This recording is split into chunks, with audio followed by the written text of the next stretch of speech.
bruised and bleeding. The Savior's final hours were spent crucified on a cross. Although racked with excruciating pain, he made 7 significant statements as the last words of his mortal ministry. These final statements not only reflect his suffering, but also reveal his divine nature, his humanity, and his boundless compassion. By examining these last words closely, we see Christ as a healing, human, and divine Savior who continues to speak to us today. Despite his own anguish, Jesus Christ's first 3 statements show his deep concern for others. His first words on the cross were spoken as Roman soldiers nailed him to the wood. "Father, forgive them, for they know not what they do." In an astonishing display of mercy, the Savior pleaded for those who were in the very act of torturing him. This act of forgiveness embodies the teachings from his Sermon on the Mount, where he urged his followers to love their enemies and pray for those who mistreat them. Through his example, Christ teaches us to extend forgiveness, even when it is undeserved, unrequested, or unacknowledged.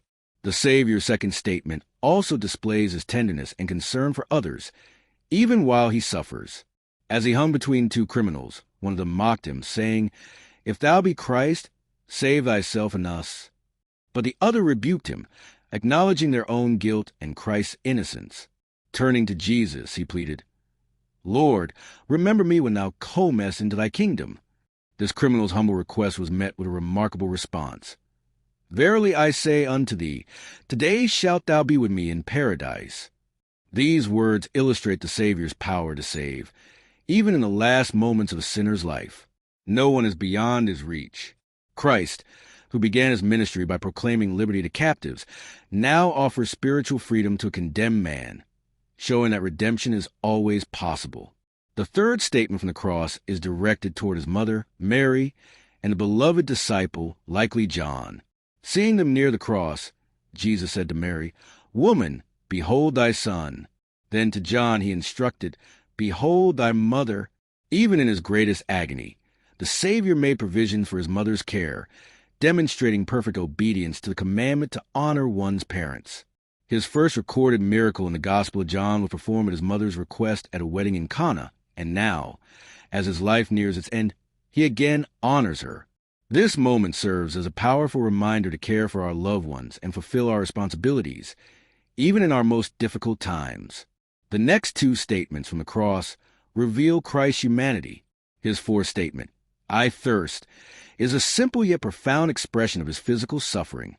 Jesus, who had offered living water to the Samaritan woman at the well, now experiences intense thirst himself. This moment underscores his mortality and his willingness to endure every form of human suffering. As he takes upon himself all the pains of the world, he reminds us that he understands our struggles and can empathize with our trials. As the time of his death approached, Jesus uttered his 5th statement, my God, why hast thou forsaken me?" In this moment of profound agony, Christ experienced the full weight of human suffering and separation from his Father. For the first time, he bore the sins of the world alone. This cry of abandonment echoes Psalm 22, a prophetic passage describing the suffering of the Messiah. Through this experience, Christ fully descended into the depths of human despair so that he could lift us up. When we feel abandoned, we can find solace in knowing that Christ has walked that path before us and understands our pain. The final 2 statements of Jesus affirm his divinity and the completion of his mission. His 6th statement, "It is finished," signifies fulfillment of his purpose on earth. Despite enduring unimaginable suffering, he remained in control and accomplished all that he was sent to do. His mission was not cut short. He completed it fully, securing salvation for all who believe in him. This statement assures us that even when life seems chaotic, Christ is sovereign and in control. In his final moments, Jesus cried out, "Father, into thy hands I commend my spirit." With these words, he willingly surrendered his life. Unlike any other person, Christ had the power to lay down his life and take it up again. His use of the word Father signifies a deep, intimate relationship, reinforcing his trust in God even in death. Notably, his first recorded words as a child in the temple were about being about his Father's business. And now, at the end of his earthly journey, he entrusts his spirit back to the Father. This moment invites us to reflect on whether we have also placed our lives fully in God's hands. Reflecting on these 7 statements from the cross, we see a Savior who heals, forgives, and loves unconditionally. He is a divine Messiah who completed his mission and offers redemption to all.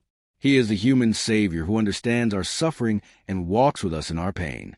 And he is the compassionate Savior who, even in his final moments, thought of others before himself. Through his last words, Christ continues to call us to faith, forgiveness, and complete trust in God.